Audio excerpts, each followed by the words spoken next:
Si tu connais pas ta valeur, quelqu'un viendra et te dictera ce que tu vaux. Et crois-moi, ce sera clairement inférieur à ce que tu mérites. Connaître sa valeur, qu'est-ce que ça veut dire? Est-ce qu'il existe un indicateur de mesure de sa propre valeur? Est-ce que cet indicateur prend en compte ton salaire annuel, le nombre de chevaux qu'il y a sous le capot de ta voiture, le nombre de followers que tu as sur Twitter? Aujourd'hui, je réponds à ces questions et je t'offre un petit bonus à la fin de cette vidéo. Je te retrouve tout de suite.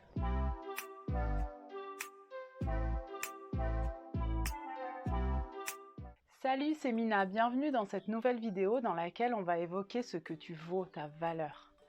On vit dans une société où les succès des uns et les exploits des autres sont systématiquement rendus publics. Aujourd'hui, je voudrais te conter une bribe de mon histoire. Il y a quelques années, j'ai fait la connaissance d'un jeune homme brillant et très populaire. Il avait une femme et une fille merveilleuses, une carrière brillante. Il était extrêmement populaire dans la vie mais aussi sur les réseaux sociaux. Il a malheureusement connu des problèmes de couple qui n'ont évidemment jamais été rendus publics et un beau matin, tous ses followers ont été sous le choc d'apprendre son suicide. La majorité des gens sont en admiration devant les paillettes. Ma question c'est, est-ce que les paillettes extérieures constituent vraiment un signe de richesse intérieure? À travers cette histoire, je voudrais te faire prendre conscience de deux choses. La première, c'est que ni le solde de ton compte en banque, ni le nombre de tes abonnés ou même de tes amis ne déterminera ta valeur. La deuxième chose, c'est que toutes les images que tu vois tous les jours sur Internet ne représentent pas du tout la réalité. Elles représentent uniquement ce qu'une personne a décidé de te montrer à un instant T. Et dans 99% des cas, ce sera une image qui fait rêver, qui suscite l'envie ou encore l'admiration. La réalité, c'est que l'herbe n'est pas toujours plus verte ailleurs. Elle est plus verte là où elle est arrosée. Et c'est ce que je te propose de voir aujourd'hui. Let's go! Prends conscience que ta valeur est absolument inestimable. Je vais te demander de fermer les yeux 5 secondes. Si tu regardes la petite fille ou le petit garçon que tu étais, est-ce que tu as conscience du cheminement que tu as accompli jusqu'ici? Est-ce que tu sais que personne d'autre que toi ne peut mesurer ce que t'ont coûté tous les obstacles que tu as dû surmonter pour te tenir face à cet écran ici et maintenant? Est-ce que tu te souviens de ce jour où tu t'es trouvé seul face à cette épreuve dans ce tunnel mais que tu as continué à avancer jusqu'à entrevoir la lumière? Remercie-toi pour tout cela. Va chercher cette gratitude parce que ce cheminement, tu ne le dois à qu'une seule personne et cette personne, c'est toi. Élève tes standards et n'accepte rien en dessous. Plus tu vas élever tes standards, plus tu vas être traité à ta juste valeur. Les personnes qui gravitent autour de toi se comportent avec toi comme tu leur permets de le faire. Je te donne un exemple concret. Tu es dans une relation amicale à distance dans laquelle c'est toujours toi qui te manifestes pour l'entretenir. C'est toujours toi qui contacte l'autre, qui prend des initiatives pour que vous puissiez vous voir ne serait-ce qu'une fois par an. Est-ce qu'à un moment donné, tu vas cesser ?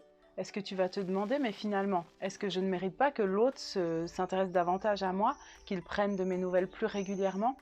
En revanche, si tu n'es plus la personne qui maintient ce lien, alors tu verras si cette personne tient vraiment à votre relation et si elle te traite à ta juste valeur.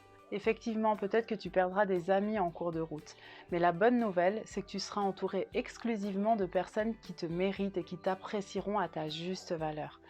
Élève tes standards et n'accepte jamais rien en dessous. Ne te compare pas aux autres. Ici, je vais faire court parce que j'ai déjà évoqué ce point dans une précédente vidéo, mais mon message est le suivant. Tu trouveras toujours plus riche que toi, plus fit que toi, plus drôle que toi, plus performant que toi, etc., etc. La seule personne avec laquelle tu dois être en compétition aujourd'hui, c'est avec la personne que tu étais hier.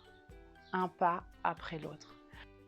Et c'est en prenant pour repère la personne que tu étais hier et non des standards irréels et complètement sortis de leur contexte que tu vas te rendre compte de tout ce que tu as accompli et que tu vas renforcer ton estime de toi. Dans cette vidéo, je t'ai parlé d'un petit bonus, on y est.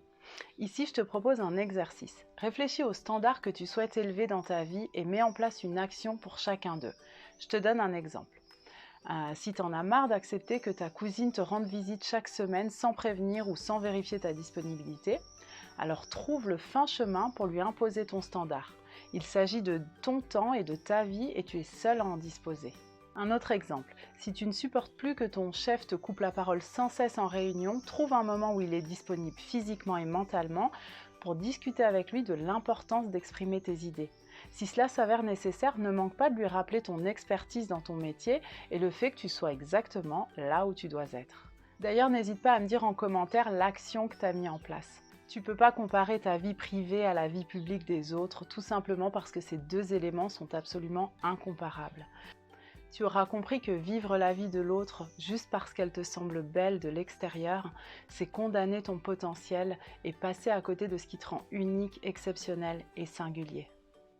J'espère que cette vidéo t'a plu. Si c'est le cas, pense à t'abonner et à activer la petite cloche pour recevoir les prochains conseils. Je te dis à la semaine prochaine et dans l'intervalle, prends soin de toi.